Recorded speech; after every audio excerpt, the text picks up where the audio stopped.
Praise the Lord. BCE, Biblical Christian Education, Educating for Eternity. వీళ్ళరా ఈ BCE ఛానల్కు మిమ్మల్ని ప్రేమపూర్వకంగా ఆహ్వానిస్తున్నాను. ఈ బిబ్లికల్ క్రిస్టియన్ ఎడ్యుకేషన్ ద్వారా మీరు అనేక విషయాలు నేర్చుకుంటున్నారని నేను నమ్ముచున్నాను. మనము ఈ బిబ్లికల్ క్రిస్టియన్ ఎడ్యుకేషన్ ఛానల్ ద్వారా థియాలజీ, దైవశాస్త్రం గురించి నేర్పిస్తూ ఉన్నాం. ఇంకొక సబ్జెక్ట్ కూడా మనం నేర్పిస్తున్నాము, దాని పేరు బైబిల్ సర్వే.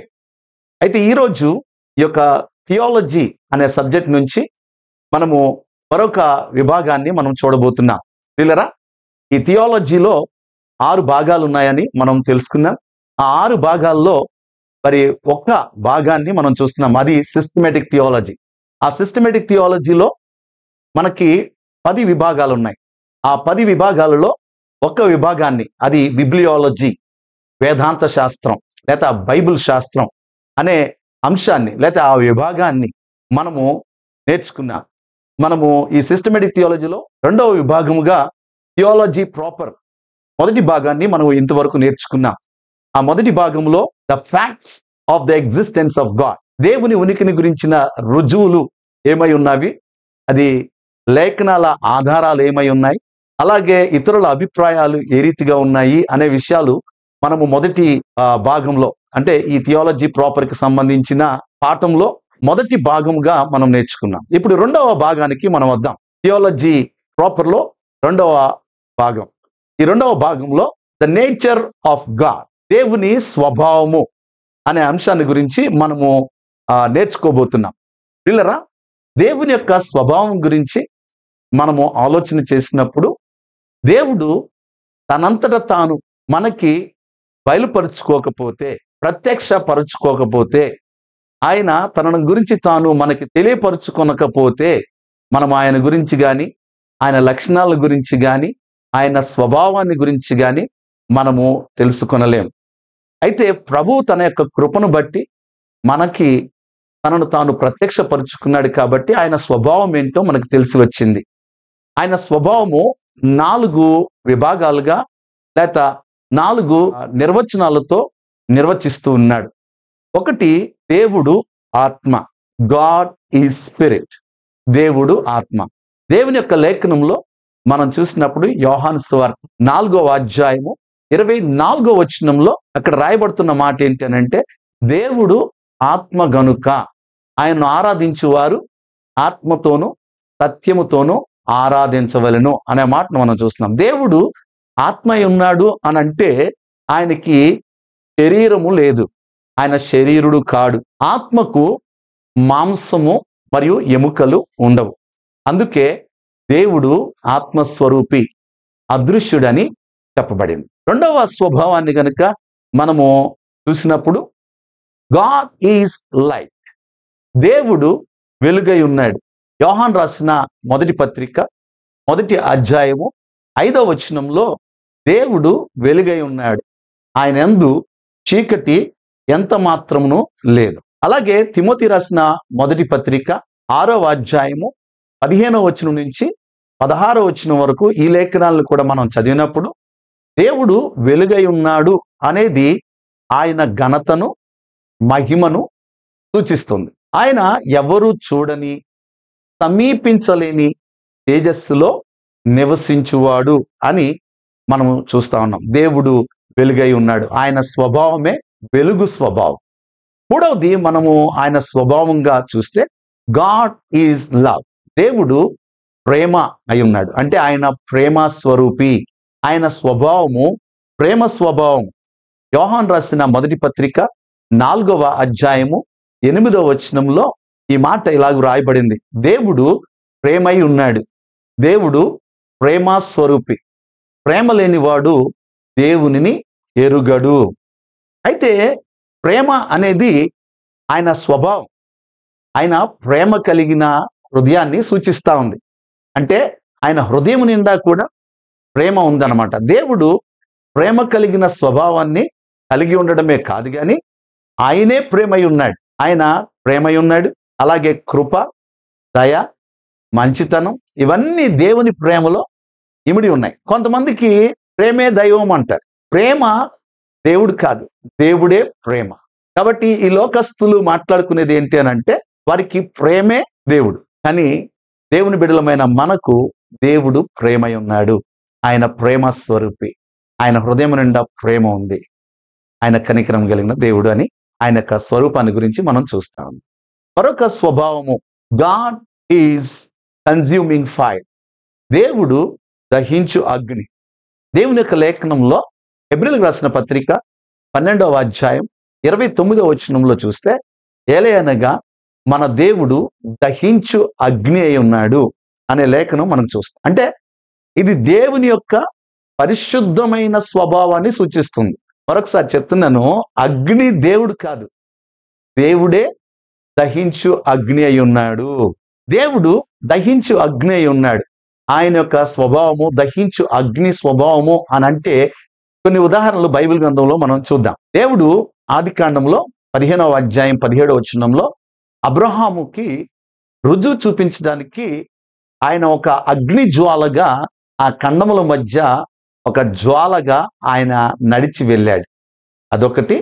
అలాగే నిర్గమాకాండం 3వ అధ్యాయం 1వ వచనం నుంచి 6వ వచనం వరకు గమనిస్తే, మండుచున్న పొదగా మోషేకు ప్రత్యక్షమై ఆ మండుచున్న పొదలో నుంచి మోషేతో మాట్లాడి తనను పరిచర్య కొరకు పంపిన దేవుడిగా చూస్తాం. అలాగే 1 రాజుల గ్రంథం 18వ అధ్యాయం 24 నుంచి 38 వచనాలు గనక గమనిస్తే, ప్రవక్త అయిన ఏలియా బయలు ప్రవక్తలని సవాలు చేసినప్పుడు అక్కడ ఆయన దహించు అగ్నిగా దిగివచ్చి ఏలియా ప్రార్థన అనంతరము అక్కడ ఆ యొక్క బలిపీఠం మీద ఉన్న ఆ మాంసమును, నీటిని, అక్కడ కట్టెలను ఆయన దహించి వేసినట్టుగా మనం చూస్తా ఉన్నాం. అంతేకాకుండా యెషయా ప్రవక్త తన యొక్క దర్శనంలో చూసినట్టుగా ఆయన కారునిప్పు ప్రవక్త యొక్క పెదవులకు తగిలించడాన్ని ఆయన అగ్ని స్వభావంగా సూచిస్తా ఉన్నాడు. అపోస్తుల కార్యముల గ్రంథము 2వ అధ్యాయము 1వ వచనం నుంచి 4వ వచనంగా చూస్తే, పరిశుద్ధాత్మ దేవుడు మేడగదిలో ఉన్న అపోస్తుల మీదకి ఆయన అగ్ని జ్వాలలుగా దిగి వచ్చి ఉన్నాడు. కేవలం అపోస్తుల మీదకి మాత్రమే కాదు, కానీ ఆ మేడగదిలో ఉన్న దాదాపు 120 మంది మీదకి ఆయన అగ్ని నాలుకలుగా విభాగింపబడి ఒక్కొక్కరి మీద వాలినట్టుగా మనం చూస్తాం. కాబట్టి ఇవన్నీ కూడా ప్రభు యొక్క దహించు అగ్ని అంటే ఆయన పరిశుద్ధతను సూచిస్తా ఉన్నాయి. వాటికి సంబంధించిన ఉదాహరణలు తెలియరా. ఇప్పటి వరకు కూడా మనము what kind of nature that God has, దేవుడు కలిగి ఉన్న స్వభావము, ఈ 4 నిర్వచనాలు మనం చూసాం. మరొక అంశంలోనికి మనం వెళ్దాం. అదేంటి అనంటే ద అట్రిబ్యూట్స్ ఆఫ్ గాడ్, దేవుని యొక్క గుణ లక్షణాలు.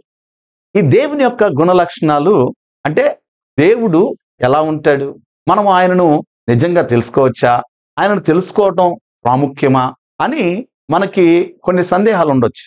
అయితే అపోస్తలుడైన పౌలు దేవుడు ఒక మర్మమని, మానవ జ్ఞానానికి ఆయన అతీతుడని తెలియచేస్తా ఉన్నాడు. అయితే ఇప్పుడు అంతియోకియాకు చెందిన థియోఫిలస్ అనే అధికారి ఇలా అన్నాడు, మహిమలో దేవుడు అగోచరుడు, గొప్పతనంలో ఆయన అగాధమై ఉన్నాడు, ఎత్తులో ఊహకందనివాడు, శక్తిలో సాటి లేనివాడు, జ్ఞానంలో అసమానుడు, మంచితనంలో అద్వితీయుడు, దయ కలిగి ఉండడంలో తెప్ప నలవి కానివాడు. కాబట్టి దేవుని మనము ఆయన గుణ లక్షణాలను ఎలా వర్ణించగలం? ఆయన వర్ణింప సఖ్యము కాని దేవుడు అని థియోఫిలస్ తెలియచేస్తూ ఉన్నాడు. అయితే ఇంకా కొంచెం మనం లోపలికి వెళ్తే, దేవుడు తనను తాను గనుక మనకి బయలుపరుచుకోకపోతే మనము ఆయనను గ్రహించలేము అనేది దీనివల్ల మనకి అర్థమవుతుంది. అయితే దేవుని యొక్క గుణ లక్షణాల విషయంలోకి వస్తే 2 రీతిలుగా విభజించవచ్చు. అవేంటో మనం చూద్దాం. మొదటిది ఎసెన్షియల్ అట్రిబ్యూట్స్, ముఖ్యమైన గుణ లక్షణములు. దేవుడు అనే వ్యక్తి కలిగి ఉండవలసిన గుణ లక్షణాలు, అంటే ఈ లక్షణాలు ఉంటే దేవుడు అని మనము పిలవగలుగుతాం. ఈ ముఖ్యమైన లక్షణాలను కేవలము దేవుడు మాత్రమే కలిగి ఉండగలడు. ఈ లక్షణాలను బట్టి దేవుడు ఎంత ఉన్నతమైన వాడో, ఆయన గొప్పతనం ఏంటో, ఆయన ఎంత అద్వితీయుడో అనే విషయాన్ని మనము తెలుసుకోవచ్చు.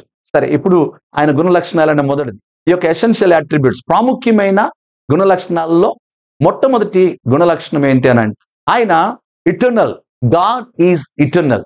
దేవుడు నిత్యుడు. కీర్తనల గ్రంథము 93వ కీర్తన 2వ వచనం, కీర్తనల గ్రంథము 102వ కీర్తన 27వ వచనం, ప్రకటన గ్రంథము 4వ అధ్యాయము 9వ వచనం నుంచి 11 వచనాలు. ఇవన్నీ ఏం తెలియచేస్తున్నాయి అనంటే దేవుడు నిత్యుడు. గాడ్ ఈజ్ ఇటర్నల్ అంటే ఆయన ప్రారంభము మరియు ముగింపు లేనివాడు.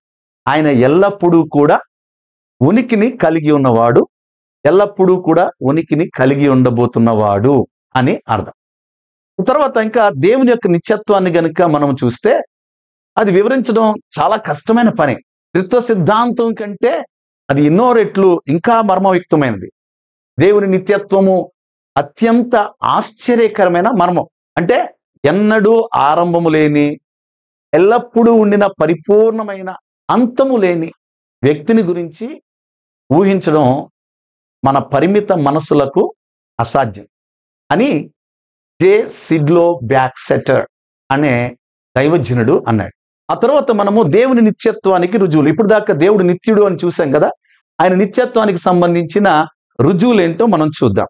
బైబిల్ గ్రంథంలో ఆయన నిత్యత్వాన్ని గురించి, ఆయన నిత్యత్వానికి సంబంధించిన రుజువుల గురించి లేఖనాలు తెలియచేస్తా ఉన్నాయి. ఆదికాండం 1వ అధ్యాయం 1వ వచనం, యోబు గ్రంథము 38వ అధ్యాయం 4వ వచనం, కీర్తనల గ్రంథం 90వ కీర్తన 2వ వచనంలో చూస్తే దేవుడు ఎల్లప్పుడూ ఉనికిని కలిగి ఉండేవాడు అని తెలియచేయబడుతుంది. అలాగే యెషయా గ్రంథము 41వ అధ్యాయం 4వ వచనం, ప్రకటన గ్రంథం 1వ అధ్యాయం 8వ వచనంలో దేవుడు ఆల్ఫా ఒమేగా, ఆదియు అంతమునై ఉన్నాడని తెలియజేస్తుంది. కీర్తనల గ్రంథము 93వ కీర్తన 2వ వచనంలో యుగయుగములు ఆయనే దేవుడు అని తెలియజేస్తుంది. రోమిలకు రాసిన పత్రిక 1వ అధ్యాయం 23వ వచనంలో దేవుడు అక్షయుడు అని తెలియజేస్తుంది. ప్రకటన గ్రంథం 10వ అధ్యాయం 6వ వచనంలో ఆయన యుగయుగములు జీవించును అని తెలియజేస్తూ ఉన్నాడు. ఎఫెసీయులకు రాసిన పత్రిక 3వ అధ్యాయము 8వ వచనం నుంచి 11వ వచనం వరకు చూస్తే కేవలం ఆయన మాత్రమే కాదు నిత్యుడు, ఆయన సంకల్పము కూడా నిత్యమే అని తెలియజేస్తున్నాడు. యెషయా గ్రంథము 57వ అధ్యాయం 15వ వచనంలో దేవుడు నిత్య నివాసి అని తెలియజేస్తున్నాడు. ఇవన్నీ కూడా బైబిల్లో ఆయన నిత్యుడు అనడానికి రుజువులై ఉన్నాయి. రెండవ గుణలక్షణాన్ని గనుక మనం గమనిస్తే ఇలాగ చెప్పబడతా ఉంది, దేవుడు స్వయంభవుడు. God is self existent.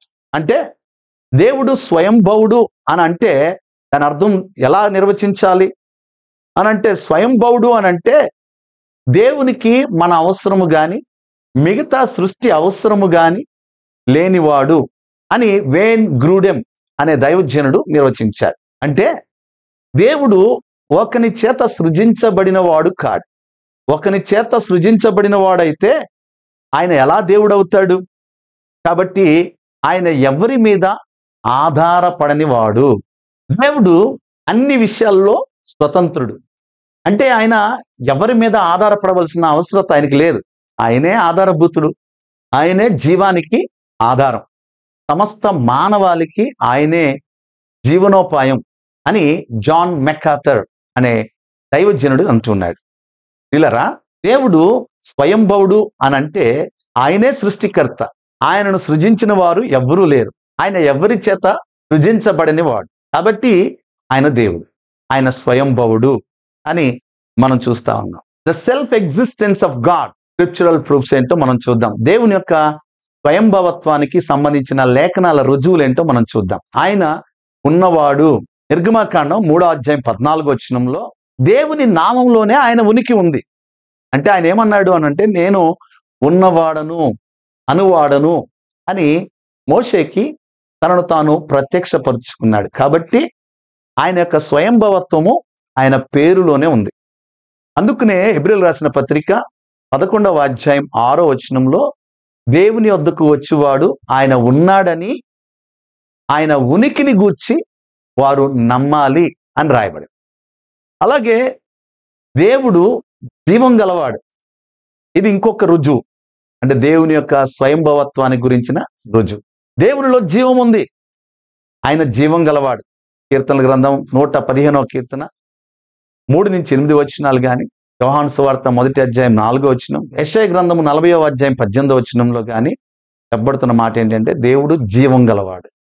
ఇంకో రుజువు దేవుడే ఆల్ఫా, ఆయనే మొదటివాడు మరియు ఒమేగా కడపటివాడు. యెషయా గ్రంథం 41వ అధ్యాయం 4వ వచనంలో, ప్రకటన గ్రంథం 1వ అధ్యాయం 8, అలాగే 21వ అధ్యాయం 6 వచనాలలో చూస్తే ఆయన ఆల్ఫా ఒమేగా, మొదటివాడు కడపటివాడు అని చెప్పబడతా ఉంది. ఇంకొక రుజువు దేవుడు అసమానుడు, ఆయన ఎవరితోనూ సరిపోల్చలేనివాడు. యెషయా గ్రంథం 40వ అధ్యాయము 12వ వచనంలో చూస్తే ఆయనను ఎవరితో కూడా పోల్చలేమని చెప్పబడు. ఇంకొక రుజువుని మనం చూద్దాం. దేవుడు రాజు, నిత్యుడు, అక్షయుడు, అదృశ్యుడు, ఇవన్నీ కూడా ఆయన యొక్క గుణలక్షణాలు, ఇవి రుజువై ఉన్నవి అనడానికి తిమోతి రాసిన మొదటి పత్రిక 1వ అధ్యాయం 17వ వచనంలో చెప్పబడతా ఉన్నాయి.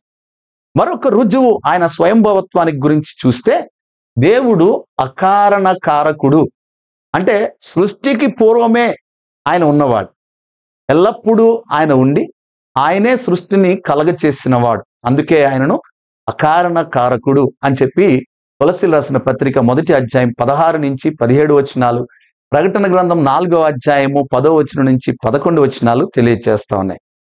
దేవుని యొక్క స్వయంభవత్వాన్ని గురించి చివరి రుజువు ఏంటి అనంటే దేవుడు తన శక్తి కొరకు, అలాగే తలంపుల కొరకు, ఆలోచనల కొరకు, చిత్తము కొరకు ఎవరిపైన దేని మీద ఆధారపడనివాడు అని ఈ లేఖనాలు తెలియజేస్తున్నాయి. ఆ లేఖనాలు ఏంటంటే కీర్తనల గ్రంథం 115వ కీర్తన 3వ వచనం, రోమీయులకు రాసిన పత్రిక 11వ అధ్యాయం 33 నుంచి 34 వచనాలు, కీర్తనల గ్రంథం 33వ కీర్తన 10వ వచనము, రోమీయులకు రాసిన పత్రిక 9వ అధ్యాయం 19వ వచనము. ఈ లేఖనాలన్నిటిలో కూడా ఆయన స్వయంభవత్వాన్ని గురించిన రుజువులుగా ఉంటా ఉన్నాయి. మరొక గుణ లక్షణాన్ని మనం చూద్దాం. గాడ్ ఈజ్ ఇమ్యూటబుల్, దేవుడు మార్పు లేనివాడు.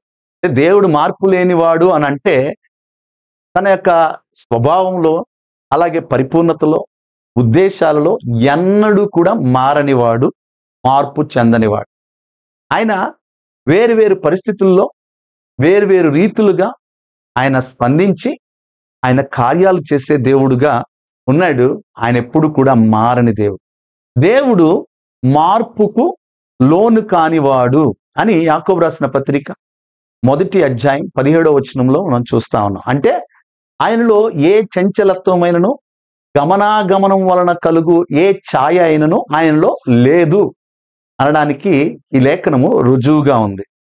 దేవుడు తన స్వభావంలో, ఉనికిలో ఎప్పుడు కూడా మార్పు లేనివాడని మలాకి గ్రంథము 3వ అధ్యాయం 6వ వచనంలో, దేవుడు శాశ్వత కాలం వరకు ఏకరీతిగా ఉన్నవాడని కీర్తనల గ్రంథము 102వ కీర్తన 25 నుంచి 27 వచనాలు తెలియజేస్తా ఉంది.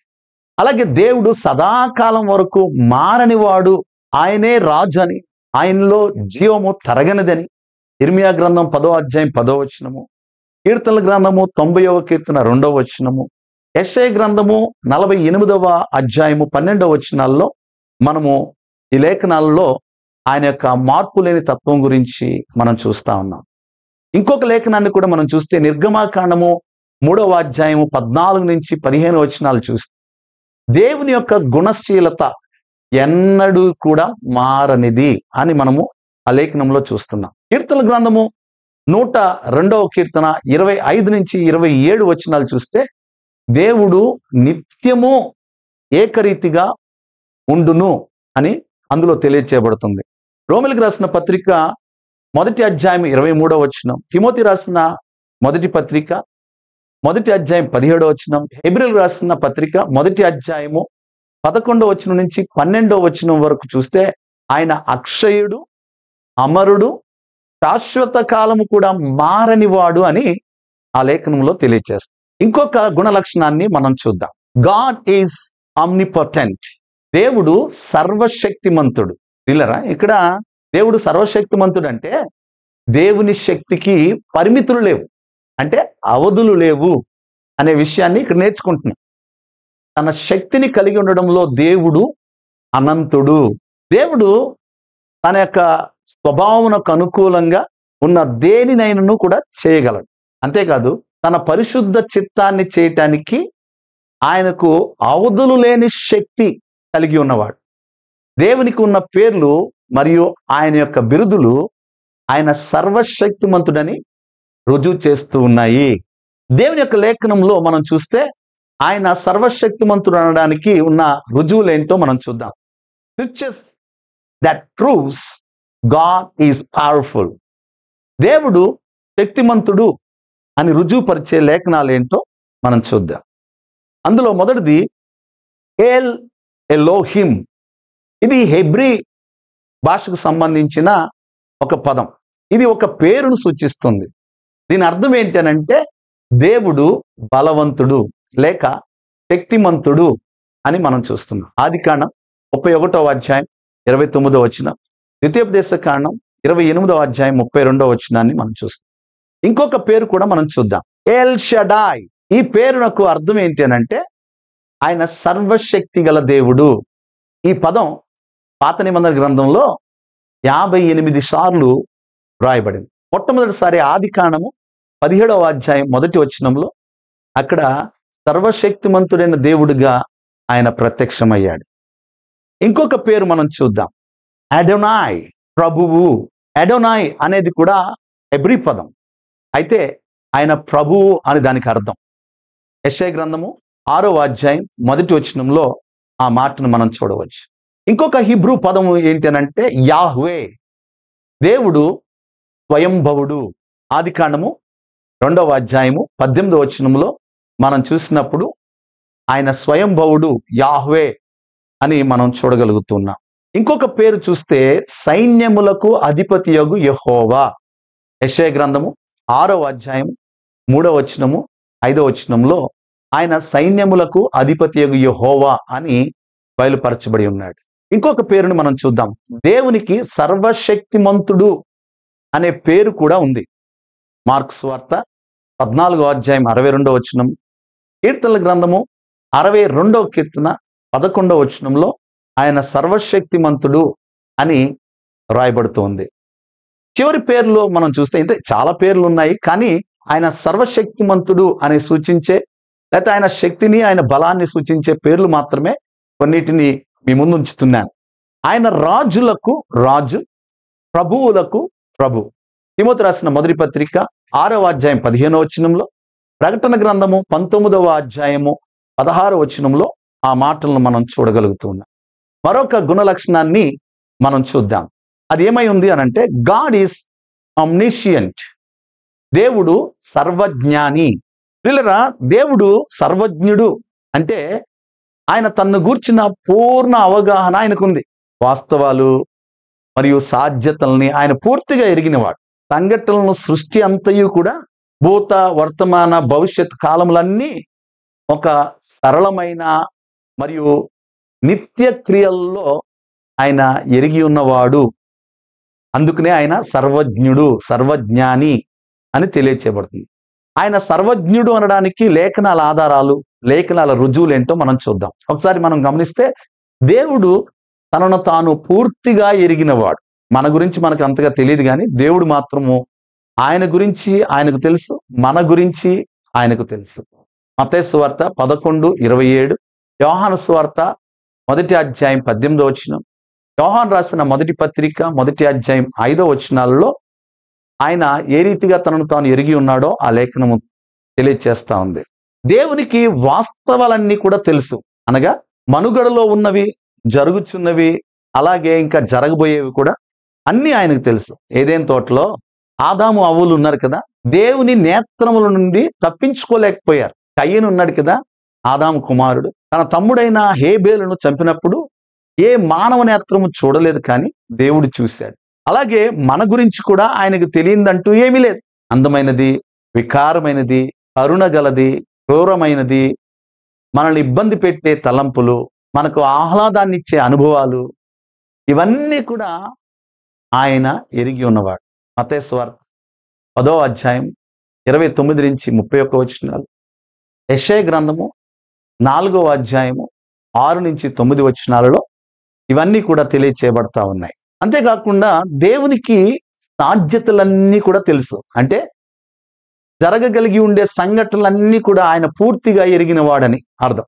సమూయేలు మొదటి గ్రంథం 23వ అధ్యాయం 11 నుంచి 13 వచనాలు, మత్తయి సువార్త 11వ అధ్యాయము 21, 23 వచనాలు చూస్తే ఏ ఏ సంఘటనలు జరగబోతున్నాయో అవన్నీ కూడా ఆయన ఎరిగిన వాడని తెలియచేయబడుతుంది. ఇంకొకటి మనం గమనిస్తే దేవునికి అన్ని విషయాలు తెలుసు, ఆయనకు తెలియదంటూ ఏమి లేదు.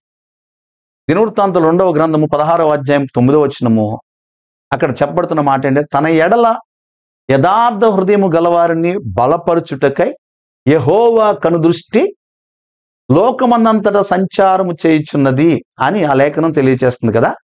అంటే దేవునికి ఎవరెవరికి ఏమేమి అవసరతలు ఉన్నాయో ఆ అవసరతలన్నీ కూడా ఎరిగినవాడు అని అర్థమవుతుంది. మత్తయి సువార్త 6వ అధ్యాయం 8వ వచనంలో దేవునికి అతి సూక్ష్మమైన విషయాలు కూడా ఆయనకు తెలుసు, ఆయనకు తెలియదంటూ ఏమీ లేదు. మత్తయి సువార్త 10వ అధ్యాయము 30వ వచనం నుంచి 31వ వచనం వరకు ఆ లేఖనాన్ని మనం చూస్తా ఉన్నాం. ఆ తర్వాత మనం గమనిస్తే దేవునికి భూత వర్తమాన భవిష్యత్తు కాలములు పూర్తిగా ఎరిగినవాడు, ఆయనకు పూర్తిగా తెలుసు. దేవునికి సృష్టిని గూర్చిన పూర్తి అవగాహన ఆయనకు ఉంది. ఎందుకంటే ఆయనే సృష్టికర్త, ఆయనే చేశాడు కదా, ఆయనకి సమస్తము తెలుసు. ఆదికాండము 15వ అధ్యాయం 5వ వచనంలో, కీర్తనల గ్రంథము 147వ కీర్తన 4 నుంచి 5 వచనాలలో అక్కడ రాయబడ్డాయి. అలాగే దేవునికి ప్రజలను గురించిన అవగాహన, వారి గురించిన పరిపూర్ణమైన జ్ఞానము కలిగి ఉన్నాడు. ప్రజల యొక్క మార్గాలు, ప్రజల యొక్క మాటలు, ప్రజల యొక్క తలంపులు, ప్రజలు కలిగి ఉన్న ఆశలు, ప్రజలు చేయించున్న దుష్టత్వము, ప్రజలు వారి యొక్క హృదయము, దేవునికి భవిష్యత్తు కూడా పూర్తిగా ఎరిగిన వాడని యోబు గ్రంథం 24వ అధ్యాయం 23వ వచనం, కీర్తనల గ్రంథం 19వ కీర్తన 14వ వచనం, కీర్తనల గ్రంథం 139వ కీర్తన 2వ వచనం, అపోస్తుల కార్యముల గ్రంథము 1వ అధ్యాయం 24 నుంచి 25 వచనాలు, కీర్తనల గ్రంథము 69వ కీర్తన 5వ వచనము, రాజులు మొదటి గ్రంథము 8వ అధ్యాయం 39వ వచనము, యెషయా గ్రంథం 41వ అధ్యాయం 21 నుంచి 23 వచనాలు. ఈ లేఖనాలన్నిటిలో కూడా దేవుడు సర్వ మానవాళిని గూర్చిన పరిపూర్ణమైన జ్ఞానము కలిగి ఉన్నాడని ఈ లేఖనాలన్నీ కూడా తెలియచేస్తా ఉన్నాయి. ఇంకొక గుణ లక్షణాన్ని మనము గమనించి చూస్తే, ఆయన సర్వవ్యాప్తి, అంటే గాడ్ ఈజ్ ఆమ్నిప్రెజెంట్. దేవుడు సర్వవ్యాప్తి అయి ఉన్నాడనే మాటను ఇక్కడ చూస్తా ఉన్నాం. ఆయన గుణ లక్షణాల్లో ఇది మరొక గుణ లక్షణం. దేవుడు తన పరిపూర్ణ స్థితిలో ప్రతి చోట కూడా ఆయన ఉండగలడు. వివిధ ప్రదేశాలలో ఆయన సన్నిధి నానా విధాలుగా ఉంటుంది. అంటే ఆయన ఉనికి విశ్వవ్యాప్తంగా కూడా అక్కడ కొంచెము ఇక్కడ కొంచెము అని భాగాలుగా విస్తరించినట్లు ఉండదు. ఆయన ఒక చోట ఉన్నాడంటే పరిపూర్ణ స్థితిలో ఉంటాడు. ఆయన ఒకేసారి అన్ని చోట్ల పరిపూర్ణంగా ఉండగలిగిన దేవుడు కాబట్టి ఆయన సర్వవ్యాప్తి అని ఆయన గురించి చెప్పడం. దేవుడు లేని ప్రదేశము లేదు, ఆయన అన్ని చోట్ల ఉన్నవాడు. దేవుడు ఆత్మగా ఆయన అన్ని చోట్ల ఉన్నాడు.